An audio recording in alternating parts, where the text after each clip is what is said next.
Mimi nataka nikueleza Your Excellency, unajua saa zingine hivi vitina ndogo ndogo hiyo usisikie hiyo vitina ndogo ndogo hiyo. Unajua nimesikia Mandaka akikwambia huko sitting room, Your Excellency, ukiwa hapa Uasin Gishu ama ukiwa hapa Rift Valley, nataka nikuhakikishie kwamba uko nyumbani kushinda kwingine kote. Na Your Excellency, penye ulituacha tu penye tulikupigia kura tuko hapo. Na wewe ujue wewe ni mzigo yetu na sisi ni mzigo yako, lazima tubebane. Hakuna mtu atapiga kona hapa katikati. Wewe ni mzigo yetu, sisi ni mzigo yako. Na ile Your Excellency, unajua watu wao wanasahau historia haraka sana.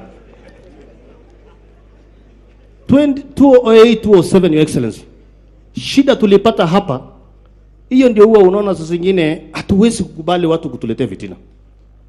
Ile kushikana kwako na William Ruto yenye hakuna mtu alikuwa naamini ya kwamba Mkalenjin na Mkikuyu watatembea bara moja na ikawezekana. Sisi tuko hapa mpaka siku ile Mwenyezi Mungu atarudi. Na rais ndio nikae chini kwa sababu najua una time.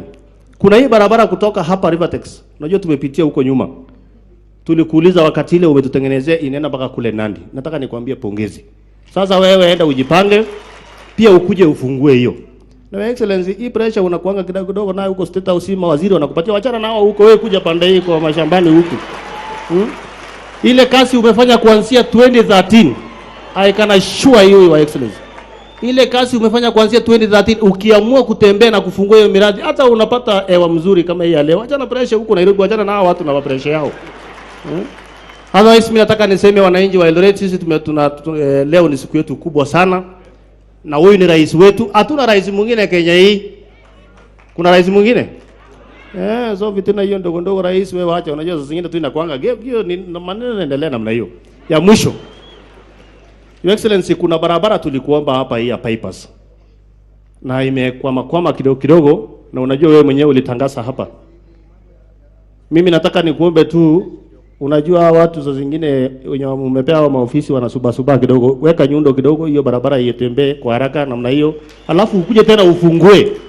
Nataka ukienda 2022 nyumbani unaenda ukifurahi. Watu wanakupigia makofi, wanasema Uhuru Kenyatta baba yake alituanzia na ndio hii sasa ameendelesha maendeleo. Na sisi hatuna maneno, sisi tu tuko hapo, unaona, usikuwa na wasiwasi na hiyo maneno mengine. Mungu akubariki sana na urudi tena. Asante sana.